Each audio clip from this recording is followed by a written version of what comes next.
오늘은 야곱을 만나주신 하나님, 야곱을 만나주신 하나님이란 제목으로 말씀을 선고합니다. 이제 언약은 아브라함, 이삭을 거쳐서 이제 그 두 아들 에서와 야곱 중에 야곱으로 이 언약이 내려간다는 것을 이제 오늘 본문부터 이제 시작하고 있습니다. 야곱은 형 에서를 속이고 아버지 이삭을 속이고 엄마 리브가와 동조해가지고 이제 그 장자의 축복권을 받게 됩니다. 그 방법은 잘못됐지만 하나님을 향한 믿음이 아주 컸기 때문에 하나님께서는 바로 그 야곱에게 그 영적 장자권, 언약을 이제 이어주게 되는데 여기서 두 가지의 흐름이 있어요. 하나님이 보시는 그 믿음의 그 흐름을 이제 우리가 또 하나 봐야 되고, 또 하나는 인간성을 우리가 쭉 볼 수가 있어요. 아브라함과 이삭까지는 인간성이 참 좋았어요.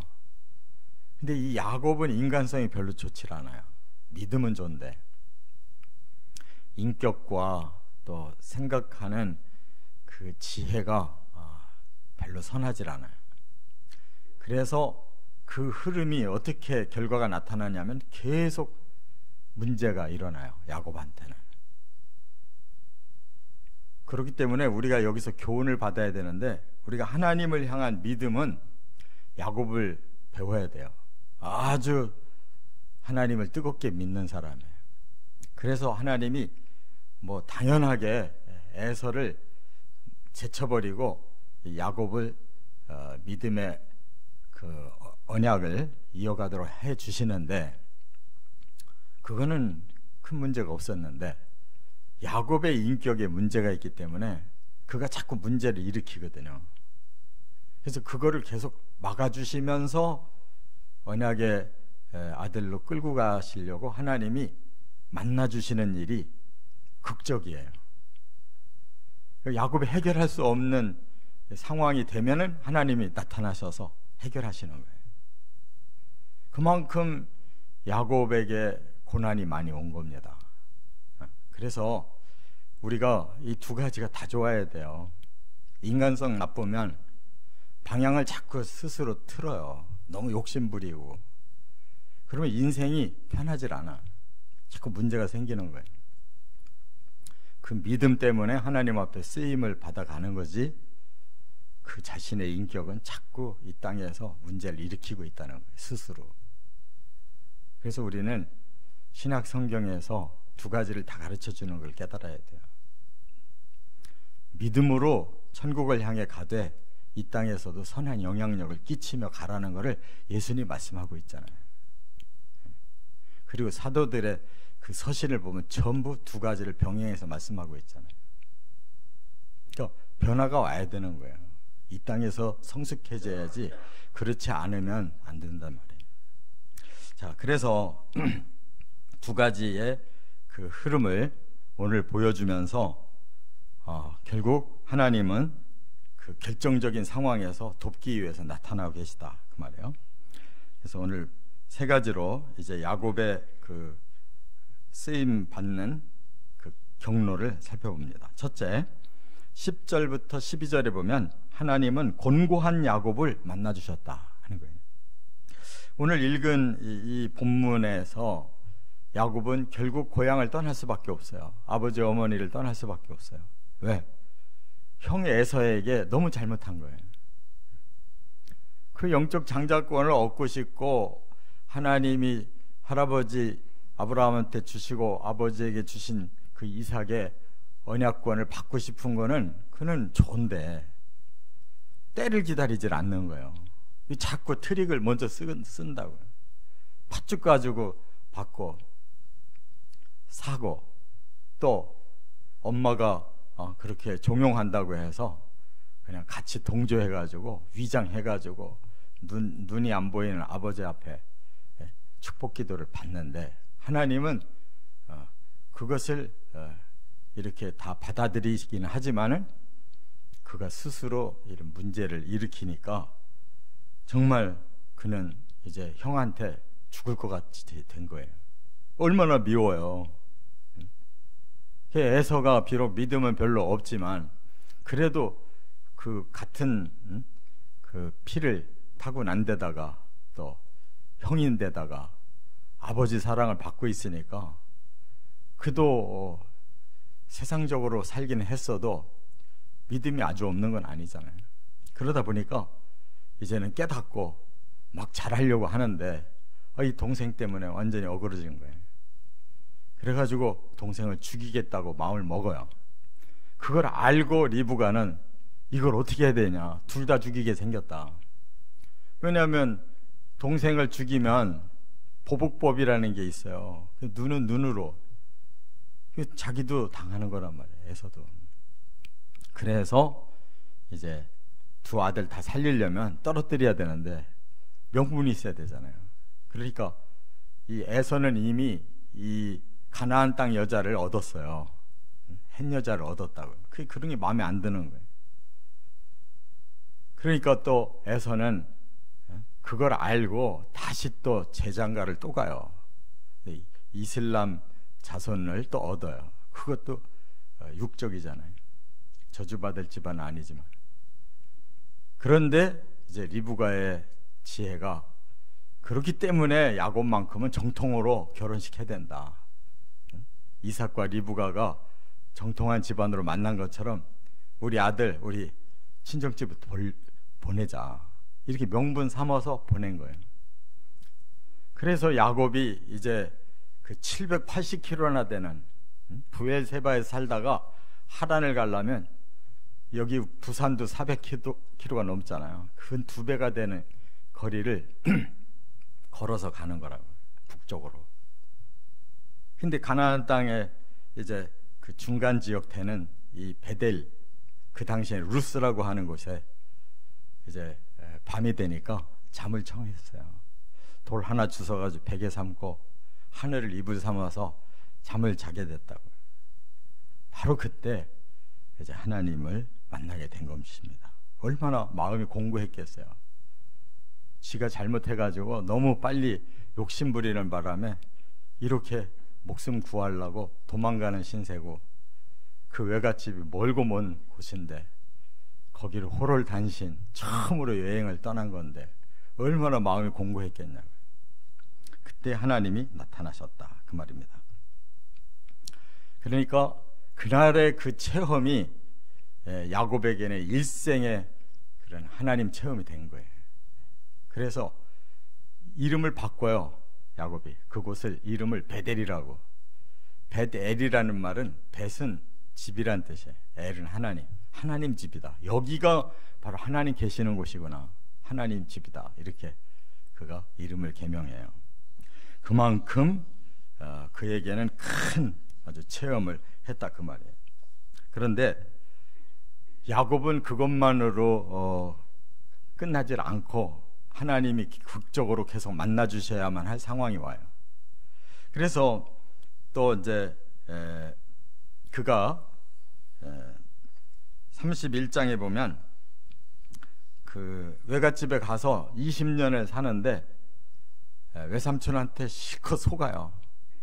그러니까 자기 집에서 속인 거 외갓집 가가지고 전부 당해요. 20년 동안에. 그래가지고 아내를 얻는데 라헬을 사랑해서 얻었더니 외삼촌이 속이고 레아를 집어넣고 계속 7년을 2번씩이나 이렇게 무료로 일하게 해서 14년간 종노릇했다고.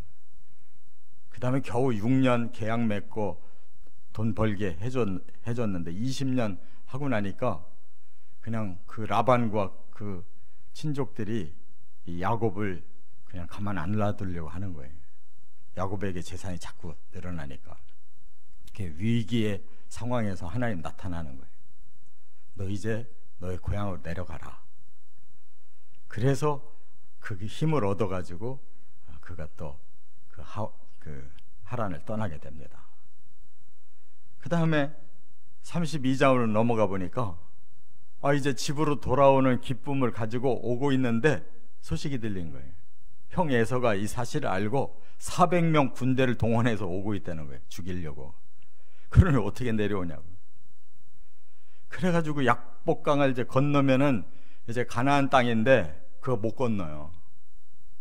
그 자리에서 밤새도록 하나님께 기도하는 거예요. 형 마음을 좀 돌이켜주고 저 좀 살려주세요. 밤새도록 씨름했다고 그랬어요. 씨름 기도가 이 야곱의 특징이에요. 그랬더니 하나님이 내가 졌다. 너를 이긴 자로 내가 인정할게. 그래서 이스라엘이라고 이름을 바꿔요. 그래서 에서의 마음을 하나님이 다독여서 풀어주시고 거기서 화해하고, 그리고 형이 계속 무서워서 못 따라가고 나는 딴 데로 가겠습니다. 그래가지고 딴 데로 갔는데 거기가 세겜 땅이에요. 그 세겜은 아브라함도 처음 가나안 땅으로 내려올 때 그 큰 옛날 그 고대 도시에서 처음으로 아브라함도 제단 쌓았던 곳이에요. 거기가 우상의 도시인데, 근데 야곱이 거기가 좋다고 살기 시작한 거예요. 그리고 하나님 앞에 서원한 거 까맣게 잊어버린 거예요. 그리고 10년을 살았어요. 그랬더니 기어코 일이 벌어진 거예요. 그 세겜성의 왕의 딸, 추장의 딸을 그 결혼을 시키게 될 수밖에 없는 상황이 온 거예요. 야곱의 그 추장의 딸과 그 문제가 생긴 거예요. 그래가지고 이 둘째, 셋째가 그냥 그 세겜 추장의 아들과 이 야곱의 딸 디나가 이렇게 강간을 당하게 되니까 그걸 보복하려고 둘째, 셋째가 할례 받으면 결혼시키겠습니다. 그렇게 안심을 시켜놓고 할례 받은 상태로 쳐들어가서 다 죽인 거예요, 남자들을. 그러니까 이건 뭐 살인극이 처참하게 벌어지니까 그 세겜의 친척들이 야곱의 집안을 포위하고 죽이려고 달라드는 거예요. 야곱이 막 여기서 우리가 생죽음 당하겠구나 할 때 하나님이 나타나셔요. 너 베델로 가면 살려줄게. 그때서 야곱이 번쩍 생각이 난 거예요. 10년 살고 나서 내가 옛날에 베델에서 하나님 만났을 때 내가 서운했었는데, 그래가지고 베델로 돌아가서 살아난 거란 말이에요. 이와 같이 야곱은 인생길이 굉장히 험난한데 믿음의 길은 하나님이 기뻐하셨지만 그의 비인격적인 길 때문에 자기의 아들 때까지 그게 내려가니까 이렇게 고난을 당했다, 그 말이에요. 두 번째, 13절부터 15절에 보면 하나님은 야곱에게 언약을 주셨다 하는 겁니다. 이것이 이제 공식적인 야곱을 하나님의 언약의 아들로 받아주시는 그 약속이었어요. 그래가지고 그 베델에서 하나님을 만나고 하나님이 아브라함에게 주시고 이삭에게 주셨던 언약 4종류를 그대로 똑같이 주셔요. 그래가지고 첫 번째 언약이 이 가나안 땅 너의 자손이 차지하게 될 거다, 이렇게 오늘 본문 13절에서 말씀해요. 언약의 땅. 그 다음에 두 번째가 자손 번성인데 야곱한테도 14절 상반절에 내 자손이 땅의 티끌같이 되어 서쪽, 동쪽, 북쪽, 남쪽으로 퍼져나가게 하겠다, 약속 지키셨는데 그렇게 야곱의 자손이 민족을 이루게 된 거예요. 세 번째로 또 아브라함이나 이삭에게 네 씨로 이내 천하 만민이 복받게 하겠다 그랬거든요. 여기 14절 하반절에 그랬어요. 모든 족속이 너와 내 자손으로 말미암아 복받을 거다. 그러니까 너는 메시아의 선조다 라는 걸 인정하셨어요. 네 번째로 네가 어디를 가든지 함께 지켜주고 반드시 돌아오게 하겠다. 15절에 이렇게 다시 언약 주셔요. 그래서 야곱도 이제 아브라함, 이삭에 있는 3대째 언약의 아들이 되었다, 그 말이에요. 끝으로 이제 세 번째, 16절부터 22절에 보면 야곱은 하나님께 서원 기도를 드렸다. 이게 또 문제가 된 거예요. 서원 기도. 그가 이제 하나님 만났다고 스스로 서원 기도하기를, 여기가 하나님 집인데 만약 제가 무사히 돌아오기만 한다면 여기서 다시 제단 쌓고 11조 드리겠습니다. 그랬어요.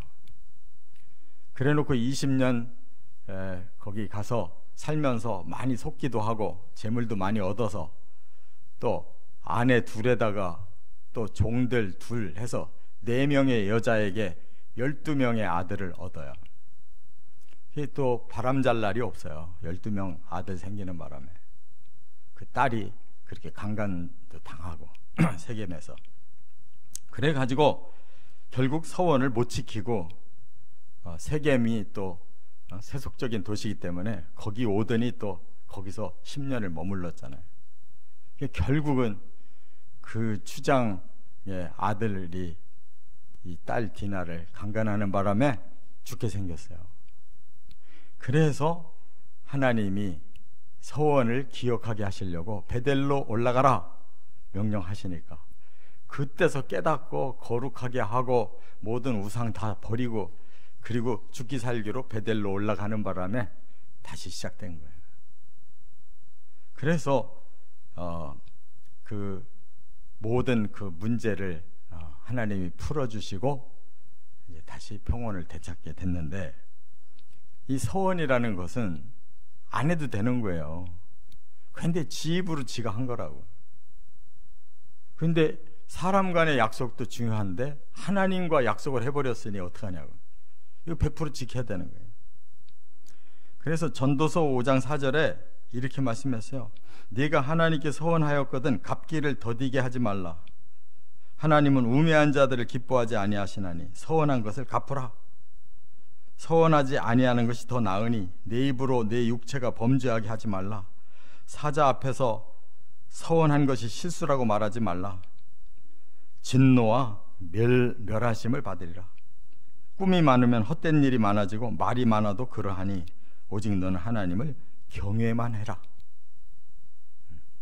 시건방지게 이렇게 서원해놓고 10년 이상 세속도시에서 살다가 이렇게 험한 꼴 보고 그 자식대로 비인격이 내려가가지고 둘째 셋째가 세겜족들을 다 죽이는 바람에 가나안 땅에 이렇게 돌아와가지고 자기들이 다 죽을 뻔했단 말이에요. 하나님이 살렸지. 그러니까 우리가 함부로 입도 놀리면 안 되고, 또 하나님 앞에 약속했으면 어떤 일이 있어도 지켜야지. 안 지키면 오히려 안 한만 못하고 그 약속을 어긴 것이 큰 죄가 되기 때문에 우리의 신앙생활에 아주 큰 문제가 발생한다는 걸 깨달아야 돼요. 사람한테도 말을 함부로 하면 안 되지만 하나님 앞에 철저하게 입을 닫고 오직 행동으로 실천해 나가는 저와 여러분 되시기를 주의 이름으로 축원합니다.